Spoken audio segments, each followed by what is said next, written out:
The Swadeshi movement was a significant part of India's struggle for independence from British rule. It began in 1905 as a response to the British government's decision to partition Bengal. Here are the key points. Background. The partition of Bengal in 1905 saw the British deciding to divide Bengal into two parts, ostensibly for administrative reasons, but actually to weaken the nationalist movement by creating religious and social divisions. Objectives: 1. Economic self-reliance. Encourage the use of Indian-made goods and boycott British products. 2. Nationalism. Foster a sense of national unity and pride among Indians. 3. Political pressure the British government to reverse the partition and grant more autonomy to Indians. Key leaders.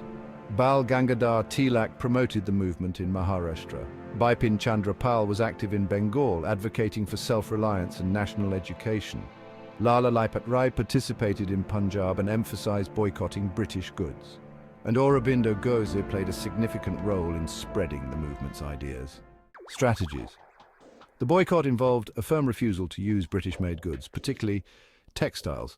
Promotion of indigenous industries focused on establishing and supporting Indian industries and businesses.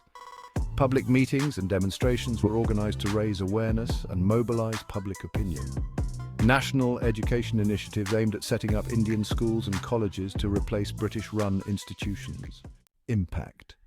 Economically, the movement led to the establishment of numerous Indian industries, including textiles, match factories, and soap factories. Socially, it strengthened Indian identity and unity across different regions and communities. Politically, the British were forced to annul the partition of Bengal in 1911 due to the widespread and sustained protests. Decline. The British government responded with harsh measures, including arrests and imprisonment of leaders. Internal differences, with divergent views among leaders on methods and objectives, led to a decline in the movement's momentum. Legacy. The movement laid the groundwork for subsequent movements, including the Non-Cooperation movement and Civil Disobedience movement led by Mahatma Gandhi. It also boosted Indian arts, crafts, and literature, emphasizing traditional Indian values and heritage.